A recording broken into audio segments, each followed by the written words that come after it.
Hi,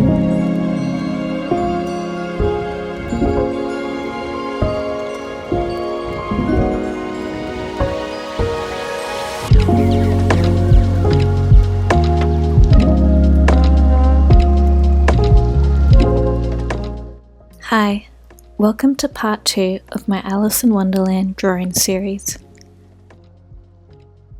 My name is Jessica and I am a Melbourne, Australian-based illustrator and designer. In our last video, we covered the research, drafting and outline process of my Alice in Wonderland inspired illustration. As the rest of my drawing time-lapse recording is very long, I have made a few more videos separating the drawing process into sections of the illustration.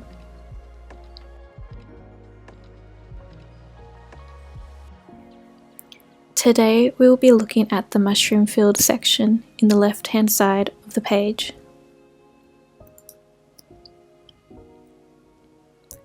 I'm beginning today's artwork by drawing the tiny bunch of flowers with tiny faces that surround our mushrooms.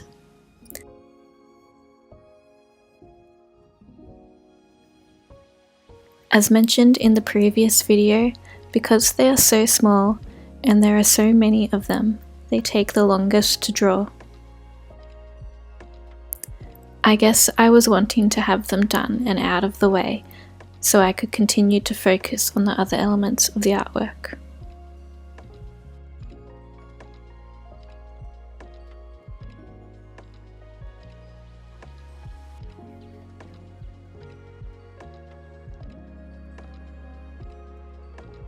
To draw the leaves, I will make dark lines for the stem and edges of the leaves.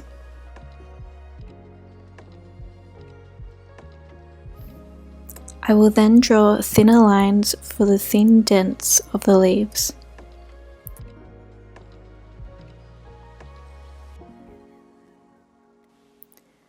Next, I am rendering the shadows of the leaves, which makes the leaves appear more round.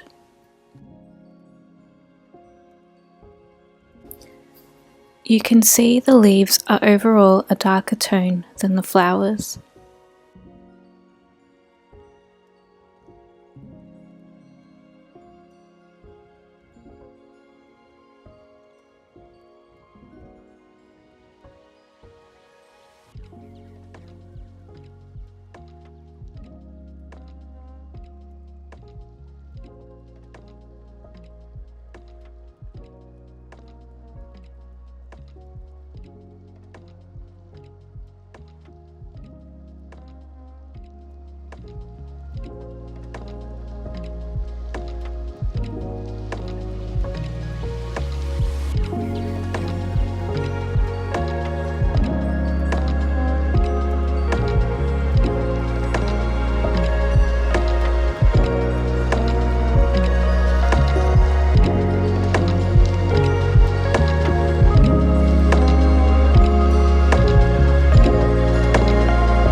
I'm taking a moment away from the small flowers to make my first render on the mushrooms.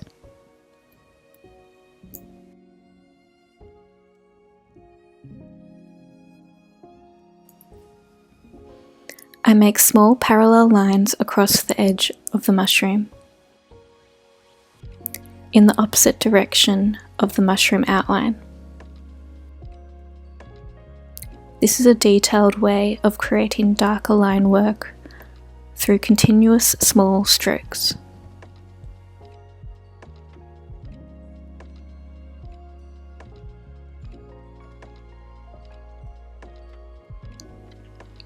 You'll notice I have started another smaller mushroom before the first larger one is complete. Throughout my drawing process, I will move between different parts of the drawing. This is to give me a break from the long process of focusing on one object at a time and allows me to come back to it with fresh eyes.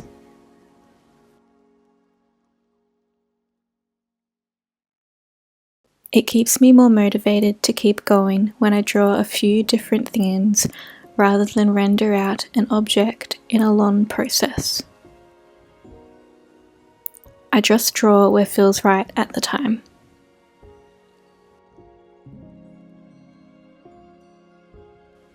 I've rendered out enough of the smaller mushroom for now, and I am ready to return to drawing the larger mushroom.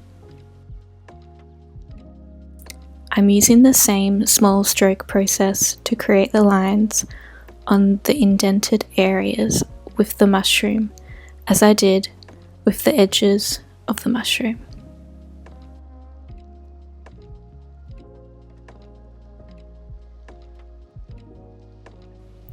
This is repeated through all parts of this mushroom.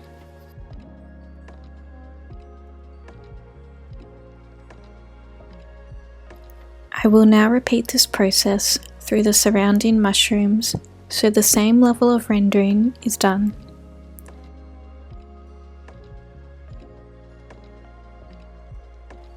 These mushrooms that I'm drawing are based off the pink oyster mushroom. They face upwards to the sky and the edges can curl over slightly.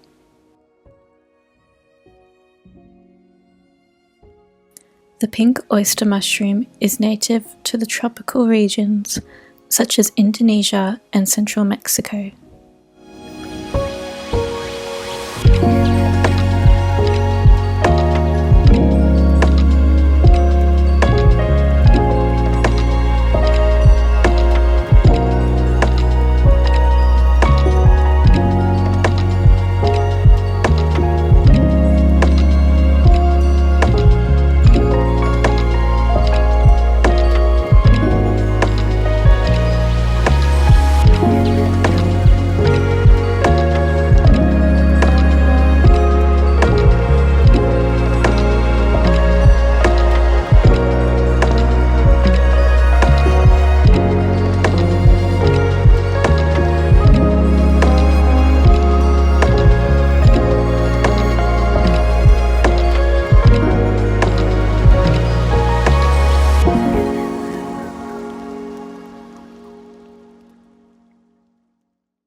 Next, I move back to rendering this section of the tiny flowers.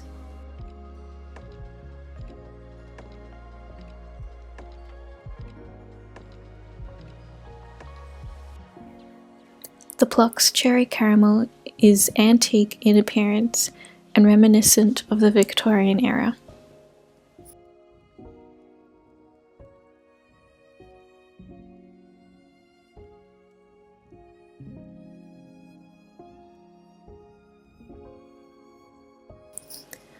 When I'm drawing these florals, I will begin at the center of the flower, rendering the dark details and the facial expressions.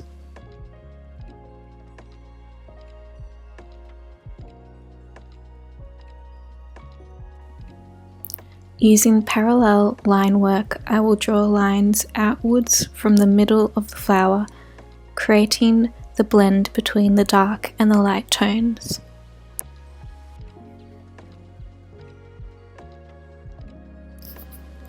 I will outline the edges of the flowers so there is a darker line becoming more noticeable.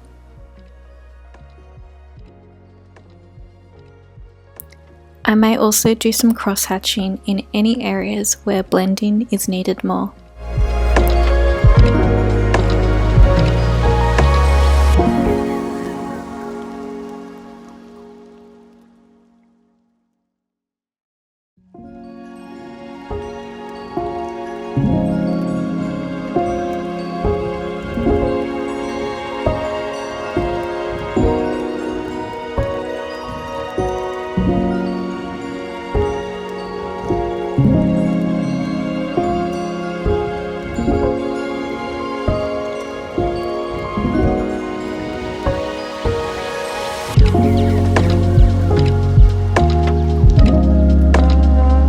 These flowers are based off reference images of a flower called Plock's Cherry Caramel. These flowers are a light caramel colour on the outside and blend into a deeper pink once they reach the centre of the flower. I chose these flowers for the variety they add to the overall artwork. These flowers are small and many compared to the other flowers that I draw later that are large and few.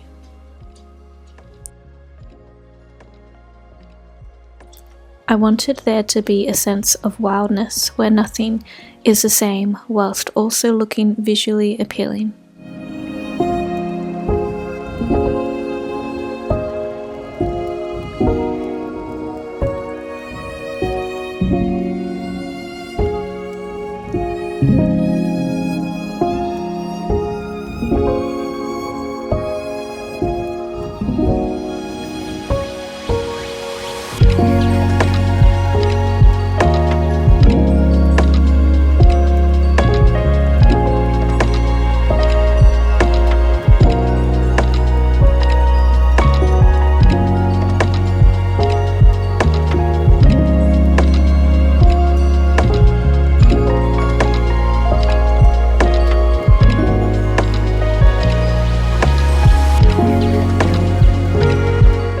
This is all the flowers work for this section done, and now I will draw the above mushrooms that become taller and hover over the ground.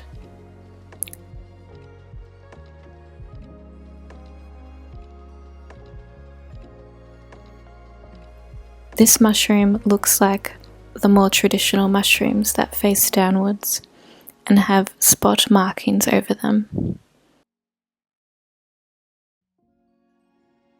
They are red and white, with the spot areas being left markless and the rest of the mushroom more toned.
I have finished my first round of rendering and am now going back over the drawing, doing a second pass to create a more finished look.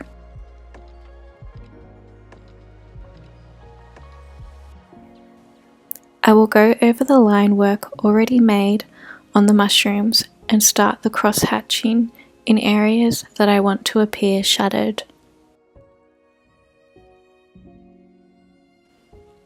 The mushrooms with the caterpillar are darker toned and require more rendering and shading to get it right.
Going in with a thicker pen, I repeat the layering of the line work to make it darker.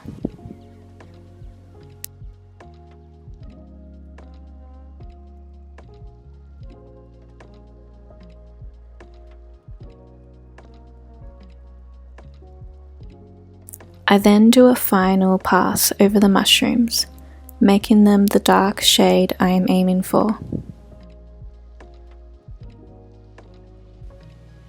To do this, I make the areas around the white spots and edges of the mushrooms the darkest and blend the in-between area with cross-hatching.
I'm going to take a moment to explain why I've been making a series of artworks focusing on childhood and fairy tale stories.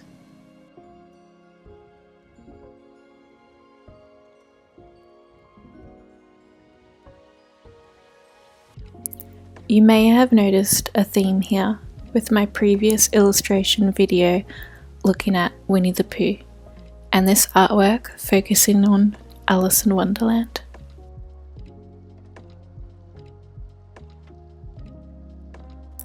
As part of my practice, I do artist markets and exhibitions. Early this year, I was accepted into Melbourne Oz Comic Con, which is a pop culture expo.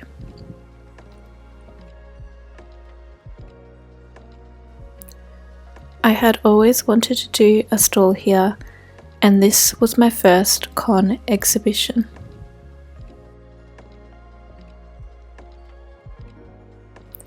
I had previously done a series of illustrations based on The Lion, the Witch and the Wardrobe, but didn't have much fan art type work outside of this.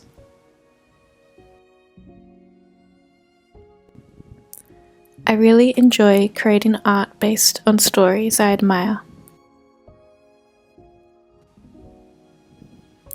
And creating more for this Comic-Con was the motivation behind these new artworks I have made.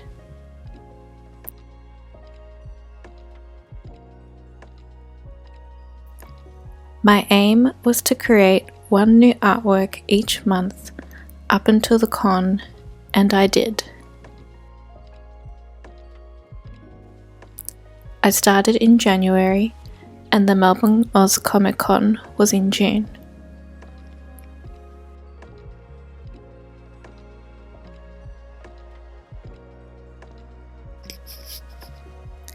I made 5 new artworks, and with these finished illustrations, I scanned them, creating an edited digital version, and pulled apart art assets to then design greeting cards, bookmarks, stickers, wrapping paper, badges, and prints.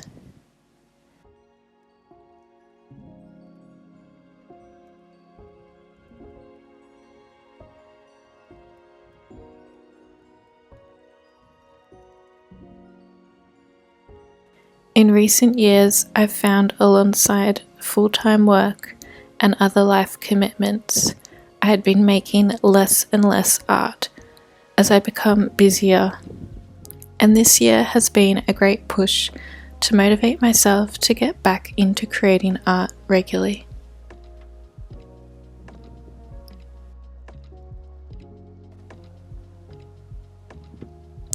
Oz Comic Con came and went, and I had my most successful market ever. It was really nice to feel like some of the work had paid off with a successful market. After that had ended, I had all these original artworks sitting at home with no goal for them. So I applied to have them in an exhibition, which I got into. Because of this, I continued to make even more fairy tale themed artworks to hand in the show. In total so far, I've made 8 new artworks this year around this theme. And I'm also planning to have some additional complementing artworks that will also hang in the show.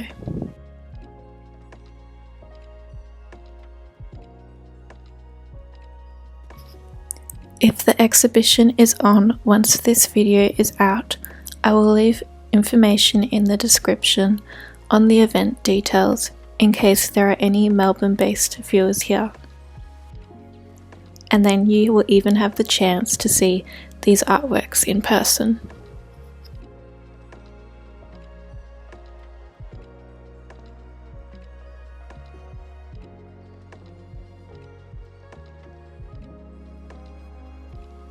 I like the process of reflecting back on childhood stories or books and films I've admired, and this year I wanted to revisit this theme.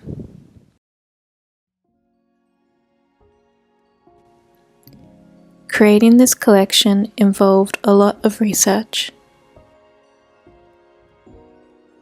From rewatching films, opening up books I've kept since I was a kid, to researching the origins of these stories and their black and white novel illustrations.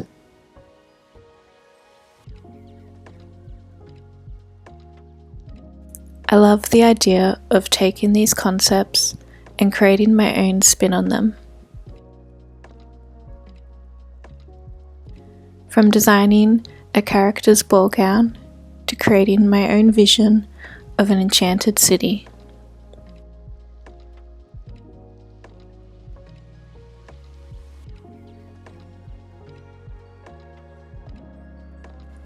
So this is why I'm on this fairy tale theme this year. I really enjoy it and look forward to revealing the rest of the artworks on this channel.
I'm adding the final touches to the flowers, making some dark lines around the edges of the flowers to create contrast.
Here is a zoomed out clip of the end of the artwork, adding the final touches of stippling to finish. If you've gotten this far, thank you for watching. Next week I will be going through the time lapse of drawing the flowers on the right side of the artwork.